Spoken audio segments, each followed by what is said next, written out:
If you guys are not familiar, there's actually a sequel series to the anime, to the movie of Bunny Girl Senpai, also known as Rascal Does Not Dream of Santa Claus. I'll get to the whole plot of it. Also, spoilers, beware. So, yeah, let's just talk about it.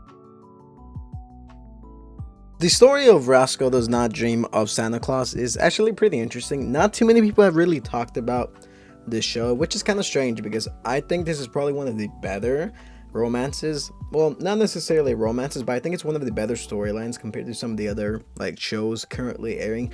I'm not saying some of the other shows are bad, but I really am really invested into this series. For one, it doesn't really deal too much in like the romance aspect. It's kind of more so in the background. If you guys are familiar with the Bunny Girl series, you know it doesn't necessarily focus too much on the romance aspect like My Dress Up Darling or Fragrant Flower. It rather focuses on like character narratives and character motivations, how they deal with one another. And to me, I think this is what makes this series really stand out from some of the other romances I have seen or some of the other ones that are currently airing.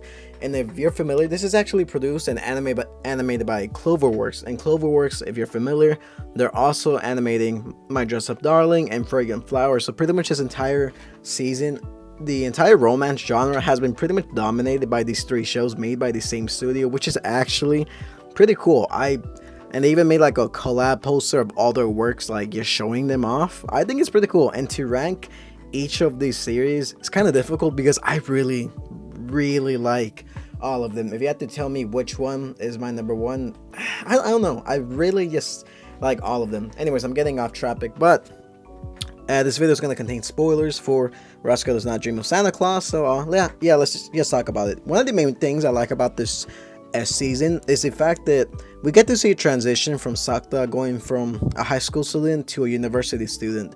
And it's pretty cool because it's not often that in like romances or slice of life you get to see characters kind of grow up and age up. You get to see Mai and Sakta's relationship develop from the previous films and from the original anime into like adulthood. They grow up, they get to mature and become university students. Like, it's really rare to see like any romance go beyond the high school element, beyond the high school setting. So to me, a university arc is pretty cool, and I really have been enjoying this.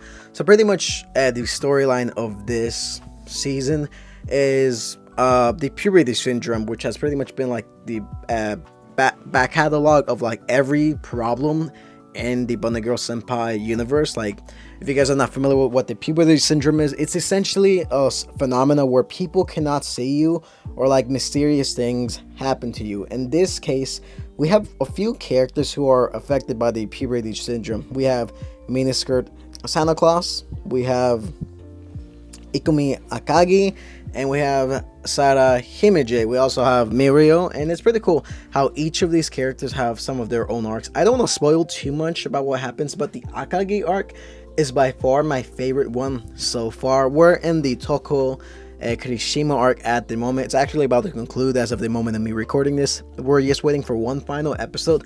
But the Akagi arc, I really like how pretty much she's this character who had a history with Sakta years ago, but he doesn't really remember her too much. So pretty much her puberty syndrome is she's being left behind. She can't really discover her true nature, and it's up to Sakta to discover who he really is, who she really is. And I think this by far is like the best one because like there's a lot of development between Mai and some of the other characters. Also, the cool thing about this series is it's mostly a Sakta centered like storyline. You don't get to really see too much of Mai or his sister because his sister was already involved in the previous film. They had a whole arc for her. As for Mai, they've really focused too much on her, so it's pretty cool just seeing other brand new characters get the spotlight. It's really interesting because Mai is more of a supporting character rather than a main front and center character, and it's pretty cool how she goes around helping Sakta rather than like dumbing him down, rather than stooping to his level. Like, she encourages him to like go help these girls out as long as he's not taking them on dates or cheating on her. She's fine with it. But even though my boy Sakta is always going on dates with all these women, which is kind of funny because he has a way of making every girl fall for him, and it's pretty interesting. I like Sakta's character. He's very nonchalant. He's very chill. We do get to see some of the other characters from previous film, such as Futaba. She's more of a supporting character. She doesn't really have too much. And then we get to see some new characters, such as Sarah, which is pretty cool. One of the characters that is focused on for like a small arc, her name is Sarahimeji. She's like a student under Sakta who her own puberty syndrome is basically she can read other people's minds essentially, and she wants to be with Sakta, but she knows it's kind of forbidden since he's a teacher and he's much older than her, but she kind of has a crush on Sakta. It's a very interesting arc. Very interesting arc. One of the first arcs in this series revolves around Uzuki. She's pretty much like an idol. We've only been introduced to her before, but she has a interesting dilemma with the sweet bullet idol band group. Like, it's a really, to me, that arc, the first 3 episodes of Bunny Girl Senpai, the Santa Claus one, felt kind of boring. Yeah, I get it. We've seen the musician arc before. We've seen it handled before, but I don't know. I found it to be slightly kind of boring. But the main thing about this series is the fact that Sakta's going around pretty much helping solve everyone's puberty syndromes. Like in the original anime and in the movie, he only had to deal with it twice or like 3 times himself, his sister, and Mai. Now he's having to like solve problems for pretty much everyone, and it gets into an interesting dilemma with him trying to go around meeting all these women, trying to make dates with all of them just to fix them. It's really interesting.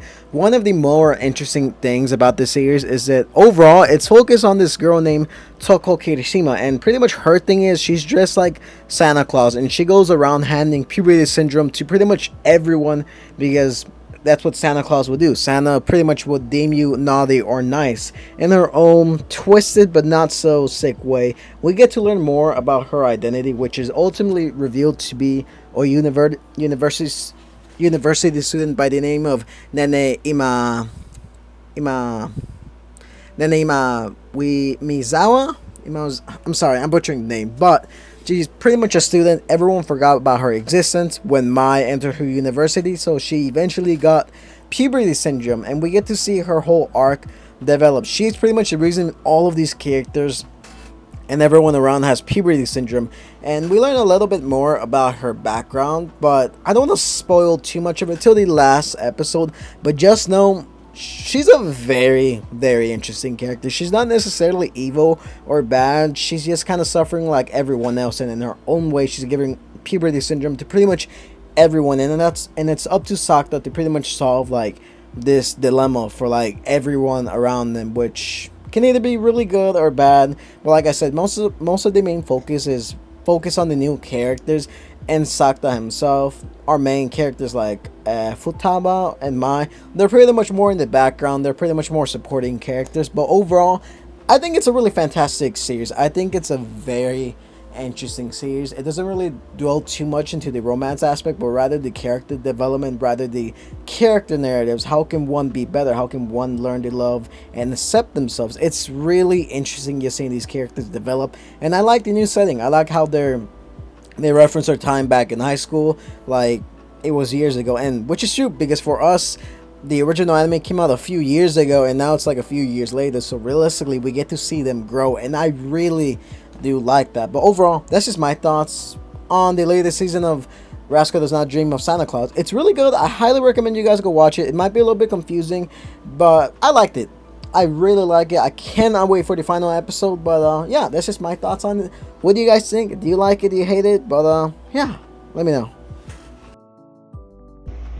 Also, this is post editing. I forgot to mention this in my video, but can we talk about the opening of the anime? It's by far my favorite anime opening of this season, maybe of the year. It is such a good opening. Like, it is really good. Like, I can't play it, but like, go watch it, go listen to it. It is really good. I love the opening. I love how it teases and shows all the visuals. It's really cool. But the song is just so good, man. It's just so good. Go listen to it.